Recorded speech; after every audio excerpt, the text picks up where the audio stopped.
What's up, Cigar Connections family? This is your host, Croomy of Cigar Connections, and welcome again to another episode of the Cigar Connections show. Today, I had the honorable pleasure to interview one of New York's OGs in the cigar culture, Dave. Thank you, and welcome to coming to the show. Thank you for having me. How's everything with you today? So far, so good. You know, it's looking like a beautiful night. Thought I'd come chop it up with you. I appreciate that, man. I mean, I made time for my cigar, brother. of course. I mean, I met you when this past New York Cigar Fest, and heard about you previously since I've been heavily and diving into this. And for the past year and a couple of months, I've heard that you're one person that always we can meet to get experience from, get mentorship from, get guidance from. If I'm going to be doing this in New York City, in the cigar culture. Oh man, that's quite an honor. Whoever's saying this stuff, I deeply appreciate it. These New York City is like, it's like it's the undisputed heavyweight champion of urban cigar culture. Period. You know what I mean? CC was good. So, before we get into it, because I know there's a lot we can go over, a lot we can talk about, but first, I want us to toast, and I always ask all my honorees to do the toast, so I want to do the toast, and for those that are not in New York, I know they want to hear about who you are, they want to hear about your establishment, they want to hear about your stick, so I don't even want to keep them waiting. So, toast please. Toast to cigar culture, right? Toast to those that's not here with us. Yes. One finger up. I got that from my grandma. That's a cigar god thing. Peace and prosperity. Yes. Toast to that. And thank you, my brother, for having me. Well, thank you for Cigar opening your Connection door. all day. Yes, thank you. You out here for real now. I heard about you. I like that you pulled up to that whole thing at the restaurant. Oh, whoa. Yo, You know what your I'm saying? restaurant is dope, man. So, You chopped it up before that, and it was making a lot of sense. I like how how you got things together, how you got your thoughts together and execute. thank you. So we had our toast. You already lit up. Please let everybody know what I'm about to light up. He's about to light up Cigar God's Bad Bitch. Please tell us about that real quick. The Cigar God Bad Bitch is what you call Nicaraguan pure. That means like the whole cigar is Nicaraguan.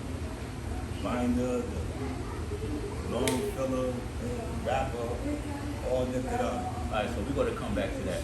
But first, before we dive into it, told us about the cigar I'm about to light up right now, which I am. Please let everybody know about your establishment, where we at today. Right now we are at Harlem Sanctuary, and this is not only my establishment. This is the brainchild of a friend of mine named Jab, and who's a cousin of my partner at Two Sisters, Four Brothers, and they have put together this amazing place and brought me in as a partner. And Charles also, who is it? I gotta give a shout out to Charles and Jab. They're geniuses. Please, okay. They're geniuses. If the cigar culture don't know them, trust me, come here and meet them. They're a great addition to the fray. And they brought me in as a partner, so I can't take full credit for this spot here. They did an amazing job. Okay. So then we're talking about the spots. How many spots are there actually that you guys have? Right now, it's just two. We got Two Sisters, Four Brothers. That's on 116th. That's a restaurant and lounge. That's where Marcus, Luke, Black, Wanda, Carmen, Wolf, myself, and we're a big family.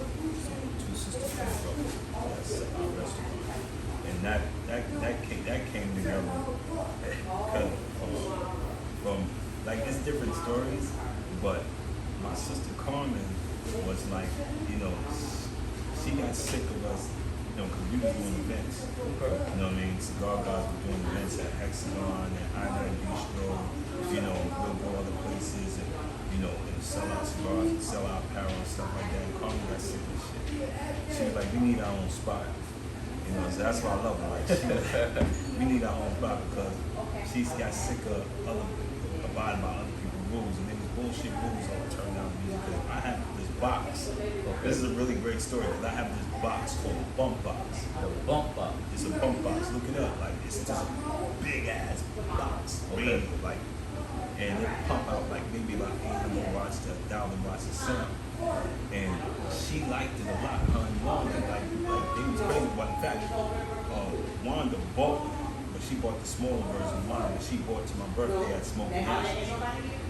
And it's, they kept, with this whole DJ thing and all that stuff. So I guess Carmen got a little irritated at that. And her and Marcus started to shop for a spot for us. And found it.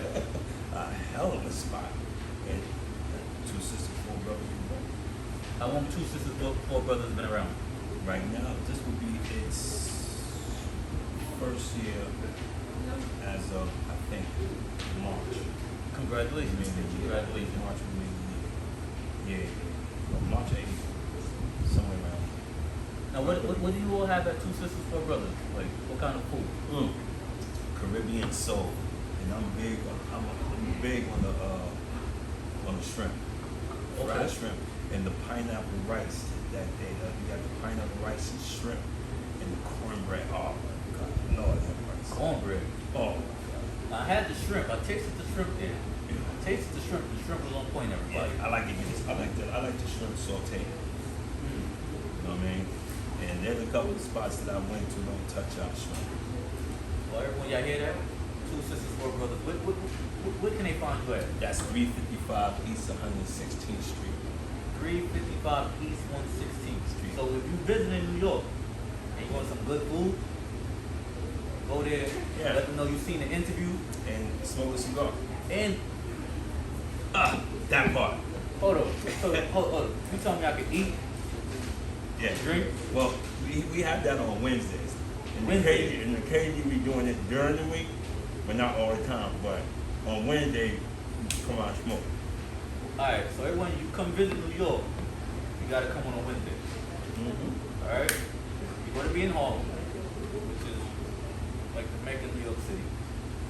You're gonna eat good, you're gonna drink good.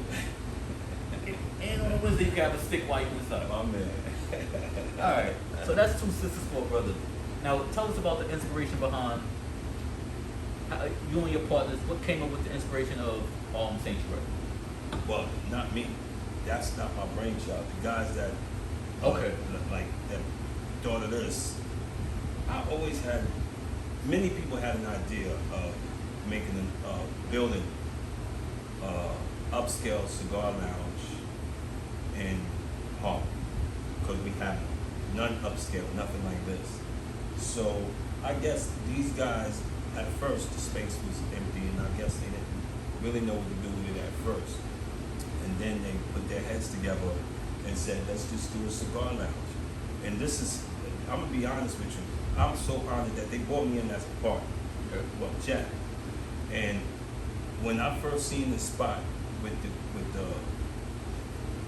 everything that I know about what people wanted to do back in the days in Harlem, I think this is an amazing achievement. And it's the first of its kind. And I can tell you, the first of its kind is everything. Like, this is the birthplace of upscale.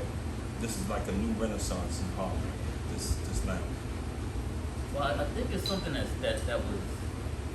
was needed.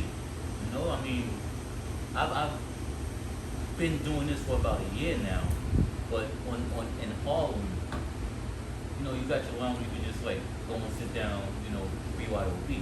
Yeah. You know, but to actually be able to, you know, sit down, get your libation of your choice, you know, play some chess, socialize, network, and still have a human doing it and get that cigar culture atmosphere, get some cigar knowledge while you're here. Yeah.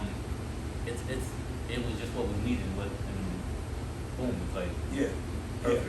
Yeah. Shout out to Cigar God Cigars and Apparel. That's, you know, Marcus, Farouk, Black, myself, Carmen, Jab, you know what I'm saying, the rest of the family, like, in Harlem, they're huge on culture, and this is a new renaissance. We have a lot of black-owned businesses building up in Harlem right now. It's like a lot of people are focused on culture. We talking about visitors. So I think the whole idea of this lounge, this is a black-owned lounge. When I say it's black-owned, this is a black lounge. And when I say that, that's to say that I think Jab and Charles' vision was to create a cigar lounge that is not your traditional cigar lounge. Okay. We could have, they could have went with the traditional carpet and the ebony wood all over the place and all of the Jack Nicholson on the wall with his classic cigar, classic cigar picture of him. They could have went with all of that stuff, but they wanted a black cigar lounge, and it makes sense because when people come visit Harlem, they want Harlem culture. Yes. You know what I mean? And if you go to a Harlem cigar lounge, they should get a Harlem cigar lounge. Not one on downtown or one across town or Wall Street or anything like that. This is a black cigar lounge, and it looks like it's owned by black people, and you have all this black culture with the paintings and all the aesthetics is everywhere. It just says black. And I think when visitors from other places come to a cigar lounge in Harlem, they're gonna love this because it's a cigar. They've probably been to other lounges. Yes.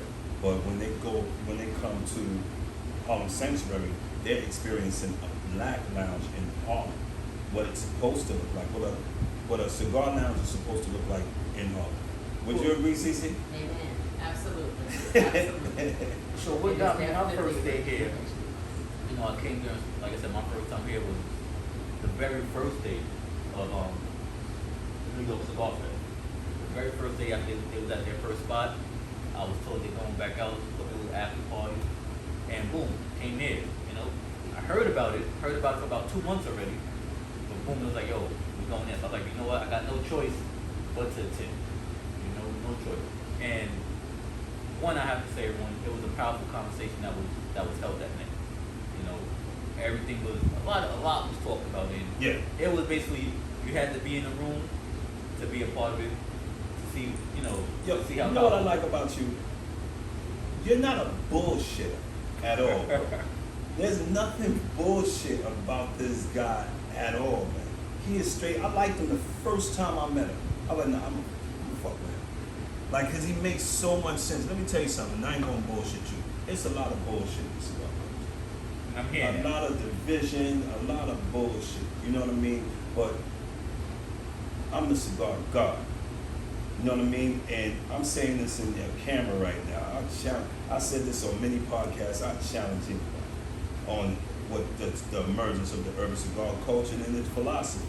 I said this to the guys from Cigar Fest. I said it to my brothers at Smoking Ashes. I said it to my man Jahar from Cigar Table Talk. Shout out to Jahar. Thank you. To my sister out there in Miami, Tracy Nicole.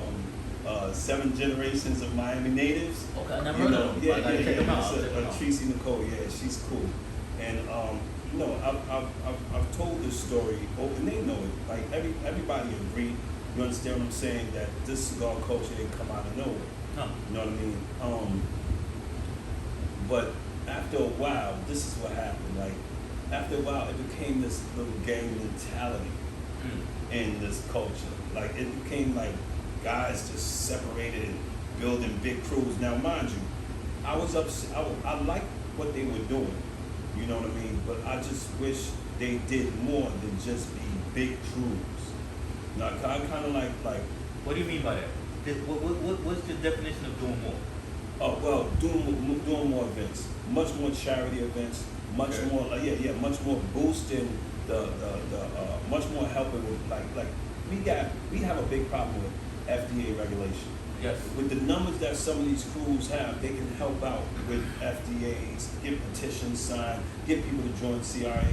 There's many things that they can do than just sit around and just be smoking cigars. What do you really build this crew for? What is your goal? Well, tell people about the CRA real quick, because some may not know.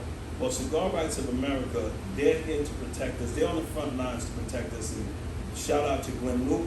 He's retired. He's no longer the chairman, but cheers to him and Brian. Cigar Rights of America is this organization that protects our rights to smoke cigars under without strict regulation, Right. like how with sales tax and how they want us don't want people to go in there, go inside the humidors, no infusion cigars. They treat us like children.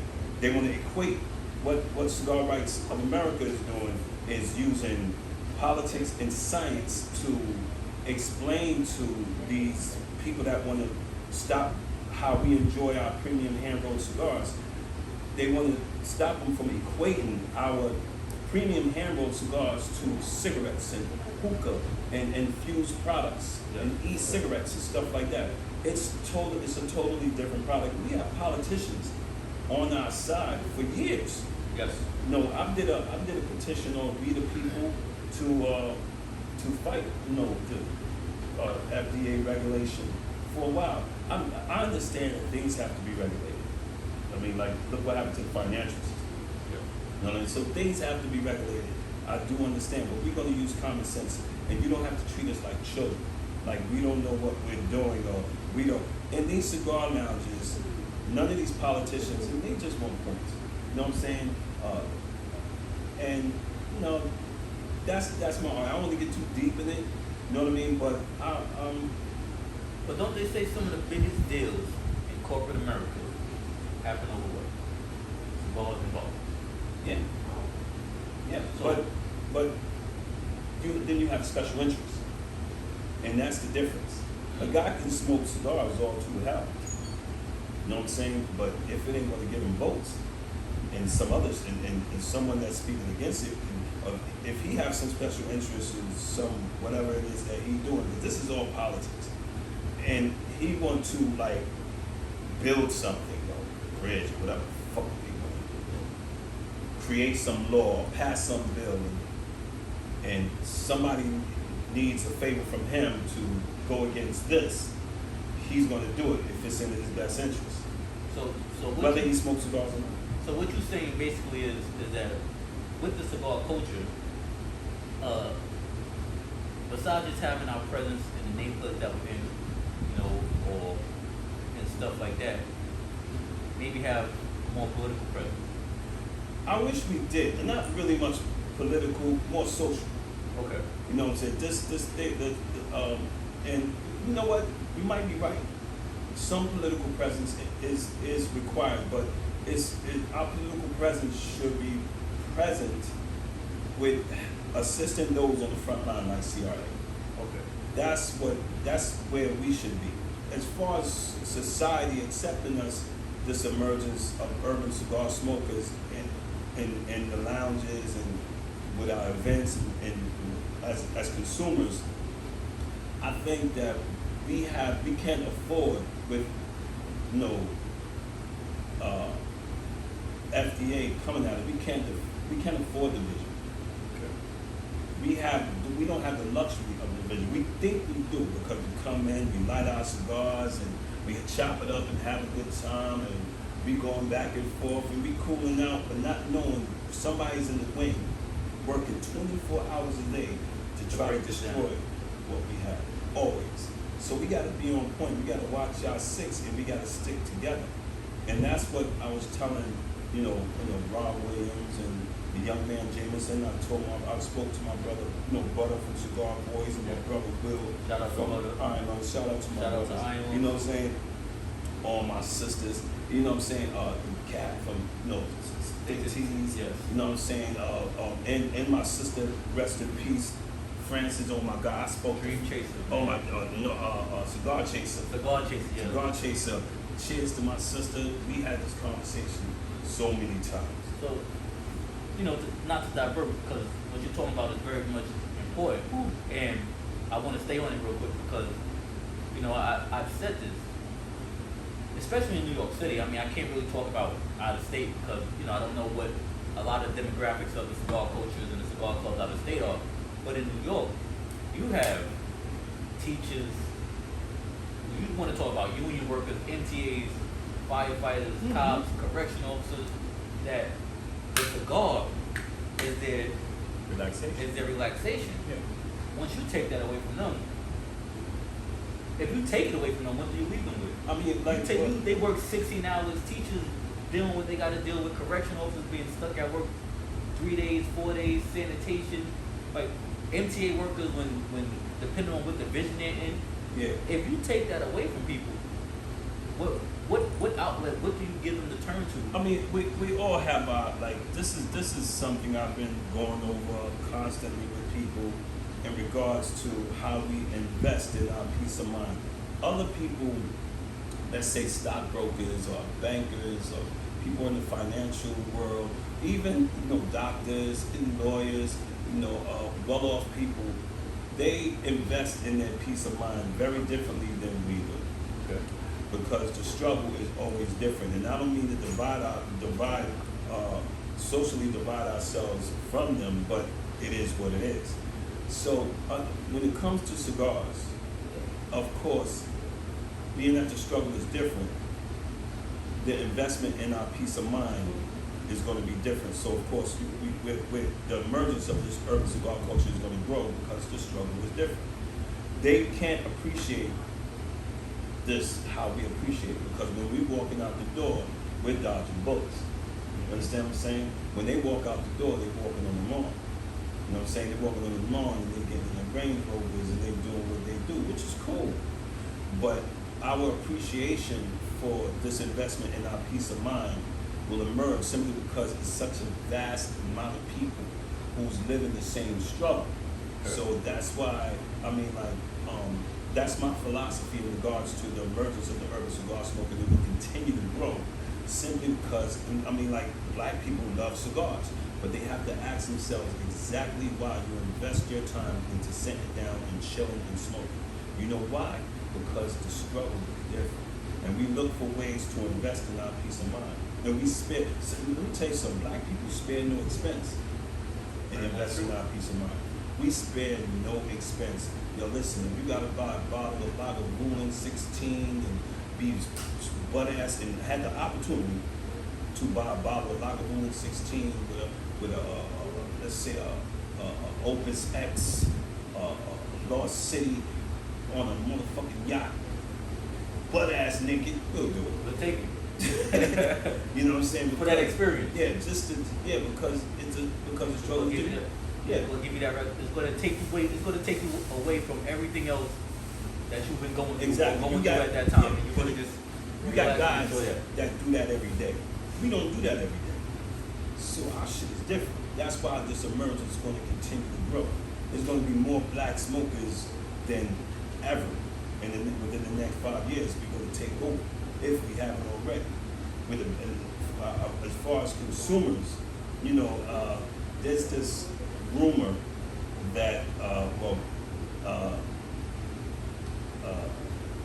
urban cigar smokers don't buy boxes. All right.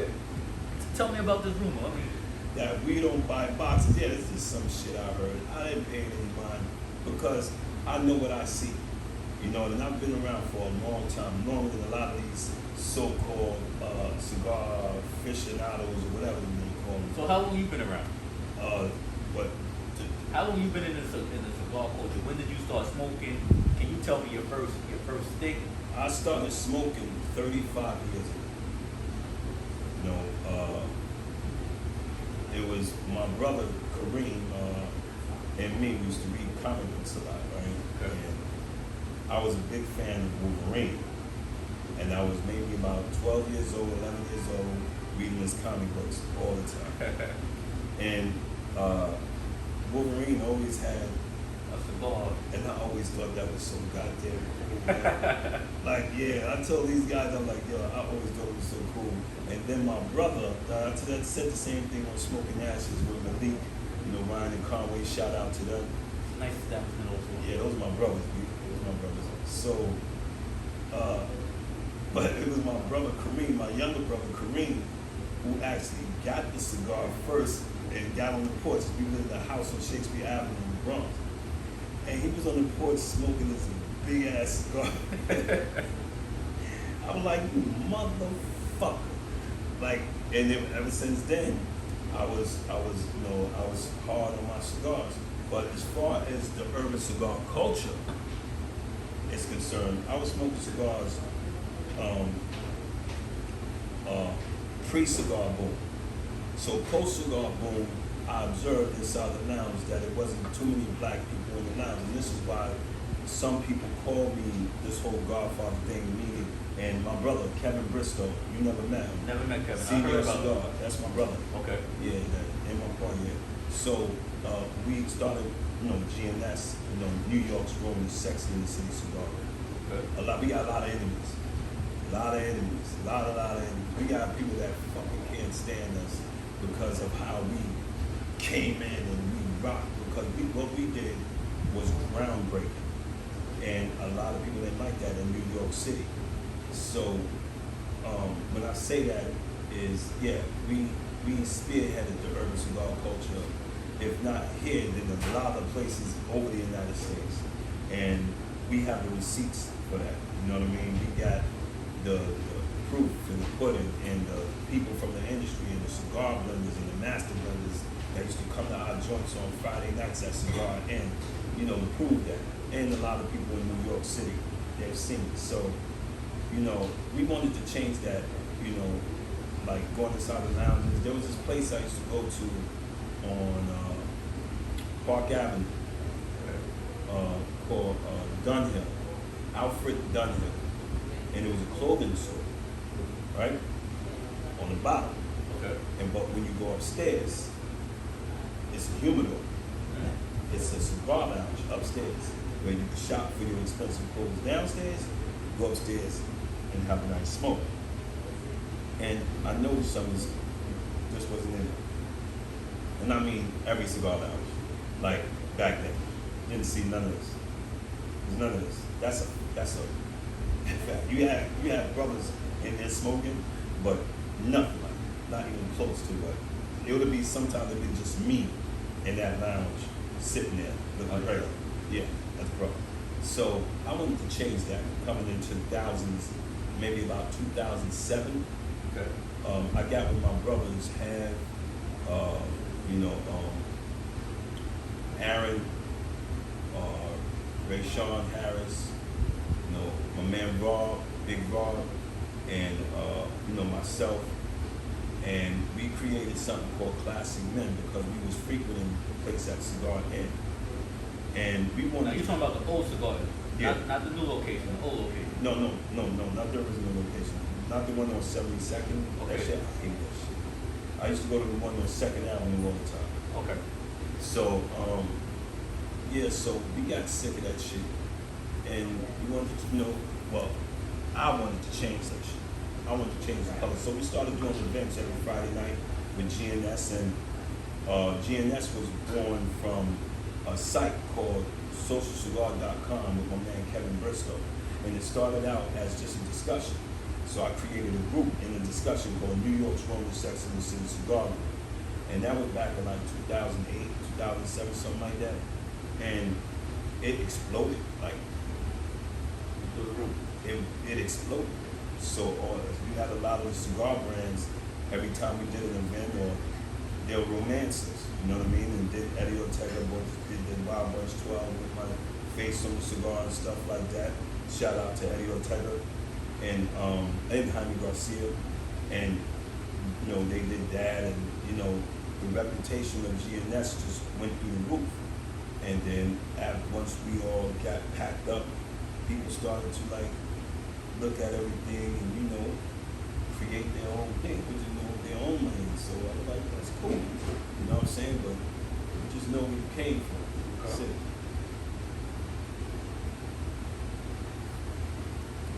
Wow. Yeah.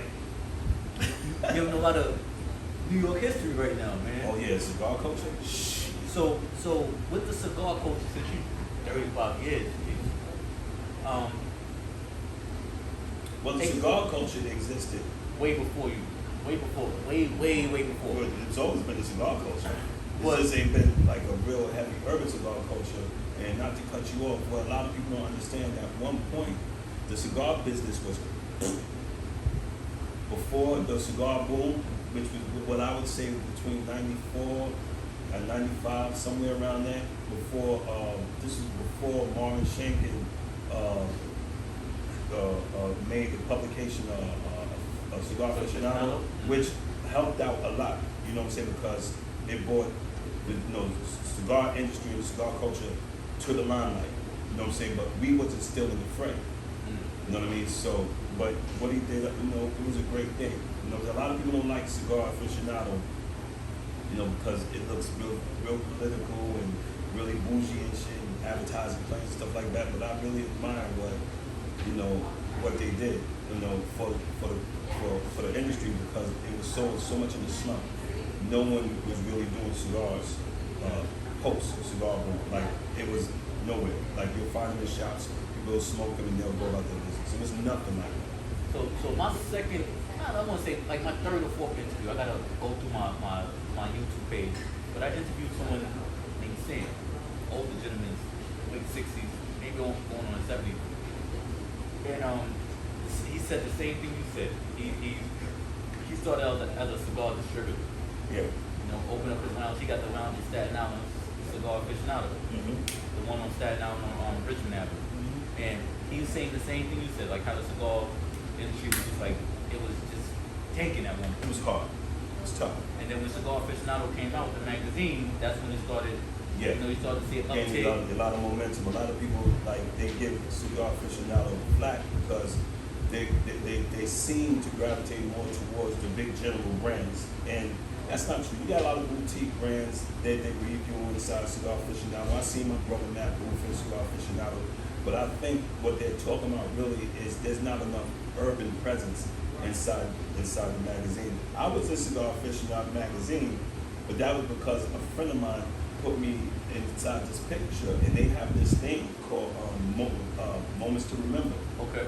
And that's in the back of the magazine. So it was myself and this reggae artist. Oh God, how could I forget his name? It was a reggae artist. I forgot the reggae artist's name. You still have that magazine. It's like Yeah, I still got it. I'm in that magazine. I'm like this. I'm Cigar Aficionado. It still works. But there was no real urban presence, and I think that's what's really making a lot of these cigar brands tight. You have, Tasheen Green. You got Kurt Cadiz from Brooklyn, who I remember from back then. He had this frat called the Doodle. So he was already rocking out. Okay. Like, he hand rolls his own cigars, you know what I'm saying? And, you got, Don Abrams out there. I think he in Cali. You got my big brother. Who's that? My big brother. Like he was damn vice. I think he was vice president of sales for Camacho. Really? Robert Wright, saxophone player. That guy you gotta do it. Okay. Serious. He's one of the. He's a real OG of the cigar industry and the culture. He's a saxophone player, but he's extraordinary. And he gave me a lot of advice. Like, he sit down and talk to me when they came out with a cigar called the Dandy McCoy. Okay. That's way before my time. That was 2013. Okay. In 2013, Eddie Ortega created this series called the Wild Bunch 12. Okay. And what he did was he selected a bunch of wild cigar aficionados all over the United States, and he chose me to represent the May, because that's when my birthday is. And it was extraordinary thing, like, and my man pulled me to the side, started chopping it up with me about, man, like, create your own lane, you know what I'm saying? Don't let people use you, you know what I'm saying? You got a name, you got a following, do your own thing, you know what I'm saying? I give, like, Cigar God, Cigars and Apparel, I give a lot of credit to Robert Price for giving me that advice. You gotta meet the bro. It's like a two-part question. I want to get back to the urban cigar culture real quick. Tell me about Cigar Guards. What is Cigar Guards in the community and in the culture? What you mean, our position? Yeah. Talk to us about Cigar Guards. I'm keeping 100 with you. Like, honestly, like we're surrounded by haters. Cigar gods, man. Like, you know, they see what they see, you know, it's about putting together the right team. You know what I mean? Putting together the right team, the guys that with vision, the guys that would always want to take that next step and move forward. You know what I mean? And they see how we was rocking, and like Cigar Gods and Cigars of Apparel, we're just serious about our business. You know, we do a lot of things. We have our hands in many, many things, and it's never going to stop. You know what I'm saying? So we have this mentality that you can run with us or get ran over. Because what we try to do, always put our best foot forward for everybody, for people, always. You know what I'm saying? We show a lot of respect. You know, they'll come out. If you want to do business with us, you can sit down and do business with us. Like how Frank White said it in American Gangster. No, not American Gangster. Frank White from what's the name of King of New York. Okay. He said everybody welcome. Everybody welcome. Like I welcome you all. Let's do it. You know what I mean? And I was on that type of time a long time ago. I took a little break because I lost my daughter in 2017, so things slowed down. Thank you, Paul. So things slowed down for me because I was going through big time. So there was this huge dry area that nobody was doing nothing. No events, no nothing. So I pull up on Butter like, yo, and do an event. do something. Like I'm telling you, like do some events, man. Why is it so quiet? It was so quiet for a while. So then the little homie, Jameson, the little dude from Detroit, he see it but naked with that dry spot. It was just a dry area. Nobody was really doing no events. Capitalized. He spoke to, I guess, Ron Williams, which we didn't like that shit at all. Yo, we didn't like that whole shit. Was like, yo, what? Like we was all tight. We was all tight because at the end of the day, you know, so we felt that it wasn't Ron Williams that you should have been chopping it up with. Instead, some of these big groups, they got these big crews with all this influence in the urban cigar culture. So I think that made them tight. You know what I'm saying? So, but it wasn't a little homie for it. You know, he's only, going by what the big homie's saying. You know, shout out to Ron Williams. But he's only going by what the big homie was talking about. So, he following his flow.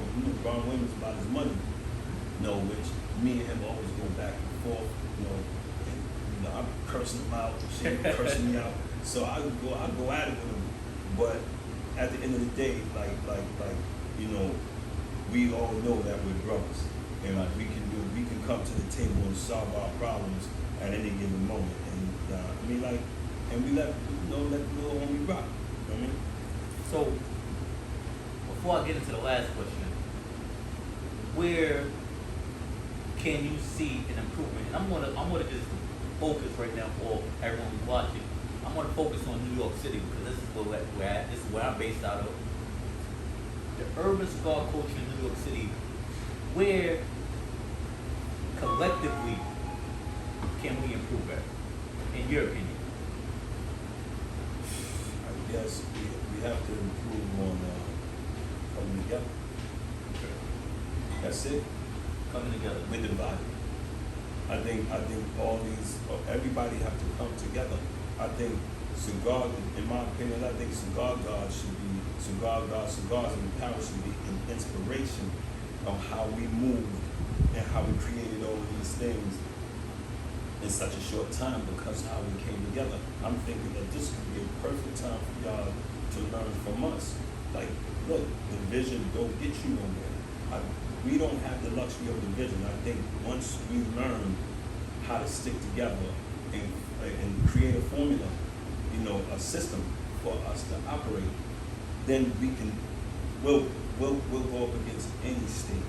Right now, Atlanta is killing us. Atlanta, Florida, Houston. Like these, and why? And we got the big city. You understand what I'm saying? We got the big city. We got the biggest, and not only that, we got real cigar smokers. Like we got dudes that know everything about the state. Like to teach you everything. Like I know guys in New York City that like know what I know. Like I chop it up with them all the time about region, cultivation, harvesting season, a long filler, wrapper, aging, name it. South and Central America soil, volcanic soil, hybrid soil. Like there are guys here in New York City that does this real, that can break down the tobacco leaf probably better than I can. So that's my thing. We're real with our shit, but we're divided. We're official with our knowledge, but we're divided. And we don't have the luxury of division. And I tell that to my brothers all the time. They know. I tell that shit to them all the time. They ain't got no fucking luxury of no division. We don't have no, we ain't there like that. We gotta get there before we do start acting like superstars already. So now, look what happens. You know, now the sisters is coming up. Woo. And they coming hard. With their own brands. Their own brands, Their own and they clubs. know more than us. Like, please, sisters is taking over. So fellas, not to exclude the sisters because we're going to include them too, especially in New York City. Let's get together. Let's get together. Let's show them how unified New York can be in our culture. Right. You know, let's take it over. Let's hold it down. Let's do the CRA. Everything we need to do to make sure we hold our rights and we hold our space that we need to. You know, we already started taking over union jobs and city jobs and certain things like that. Yeah. We can start influencing and incorporating that. That's right. Where we gonna be at once we all get together. That's right. The great listen.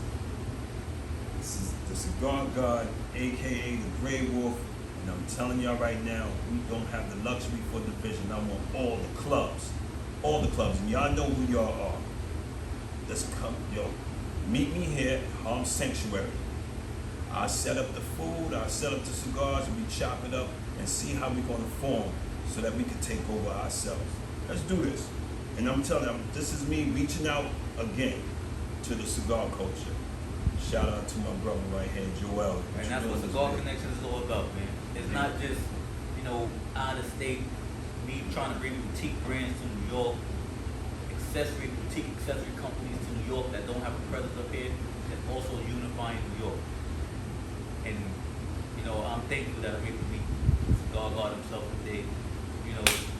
Shout out to Iron Lungs who put me on and gave me this foot in the door in New York, So I want to keep working. I want to work with everybody, and we'll go from here. But then we're going to jump into the Cigar Connections question of the hour. What's that? Okay? A question I ask all my interviewees. I understand some things may be under, non-disclosure, you can't talk about, but what you can talk about, just give me one. Give us one, a little teaser, so everyone could be looking out for it, and then we come back for a part 2. So give me a little teaser on what the Cigar Connection family reviewers can one either expect from Cigar Gods or an event that might be coming up here at Harlem Sanctuary. You put me in a really tough spot right now. Oh, I mean, listen, you got the bad bitches out already, I know, so I but didn't you get said to talk to you about it. you just said just now, like some things can be, Some things can't be talked about. I know how it is. I know how it is, but maybe you could give me a little teaser without divulging too much information. Oh my God. All right. Okay. I'm gonna give you one. Okay. All right. Right now, we're working on Grey Wolf. Grey Wolf line. That would be my line under the Cigar Gods banner. Okay. You know what I'm saying? We got a couple of other things. I can't really do that. I know. You know what I mean? I can't do that. So, because Cigar Gods, we got shock value. You know what I'm saying? Dude, be like, oh wow, so we're gonna continue doing stuff like that, and but we're working on the Grey Wolf, the blend, and the apparel line. We're gonna work on the Grey Wolf. Well, listen, I'm gonna say this, right? Within the past, from July to September, I introduced Cigar Connections family to, this is the 3rd cigar, and you just heard about a 4th cigar. So you gotta be on the lookout for that. But 2 cigars came from New York Cigar Culture Week. Okay?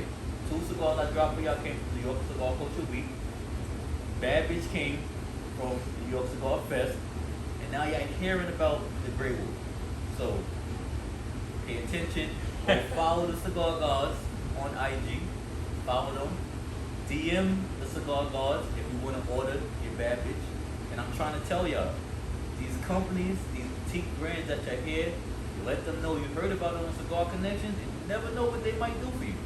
Nah, that's a fact. You never know what they that's a might. You fact. never know what could get thrown in. Yeah. You know, that's what I'm gonna put out there. But you know, you just let them know that you watched the interview, heard about it, and you want to try it, and they're always open to your feedback. So, a day before we go, please tell them where they can find you at here. What's the address for Harlem Sanctuary? The address for Harlem Sanctuary, 2542 Frederick Douglass Boulevard in the village of Harlem. And also, Two Sisters, Four Brothers Restaurant and Lounge, that's 355 East 116th Street. Come through, come chop it up with us. We're gonna rock with you. You know what I mean? This is how we give it up. It's just a lituation. You know what I mean? So come through. So says the Grey Wolf. Cheers, family. Cheers, cheers. Cheers to you. And everybody, please tell them you do get there, you've seen this interview. Let them know that you like it, like and subscribe. To my brother here, yo, he's like the most official dude. I want you to keep doing what you're doing, bro. Keep doing what you're doing. I appreciate it. I appreciate it Keep very doing what much. you're doing. I like this dude first time I met him. He's all right. Oh well, you know, I kind of went at them when we was here, you know. Yeah, that's what I'm saying. Like you went hard, man. You Well, know? I'm all about. Everyone knows that's on this show that's watching right now. Before we go, I'm all about boutique brands, man. And boutique brands, I'm working on one right now. Can't tell y'all what it is. You try to get them up here, but if you're a boutique brand and you want a New York presence, you want to, you know, try to be in an entrepreneur shop, you know, boutique shop that's opened up. You never know. I could talk. I could try to make a connection. And Might carry your stuff inside this humidor. Right here in my humidor, right there. so we're here. Cigar Connections is here. The Cigar God himself is here. The Cigar Godfather of New York is here. And today I want to say thank you, man. Well, One more thing. Kevin Bristow. He don't like to be called Godfather. So the dude started calling me Godfather. I said, nigga, I'll take it. But thank you for coming on the Cigar Connection show. This is all about entrepreneurs. This is all about the cigar culture, urban cigar culture, Latino cigar culture. We're just trying to bring it all together. Boutique brands that want to make their presence and just get out there, because every big name brand started somewhere. That's right. So now you're a boutique brand. This is your platform right here to get you going, get you on another level, and get you in that New York presence. 'Cause Talk to him. once you make New York, Cigar once you make Connection. New York, Yes. we made it. Cigar Connection. Talk to him, bro. So, as I always say, thank you all for watching. Thank you for tuning in. Please follow the Cigar Gods. Please follow Two Sisters, Four Brothers. Please follow Harlem Sanctuary. As you know, at the end of the credits, their IGs will be up there for you to go follow and support. Support. ADE _ Cigar _ God. And as I always say to everyone, peace, love, and God bless. God bless. Thank you.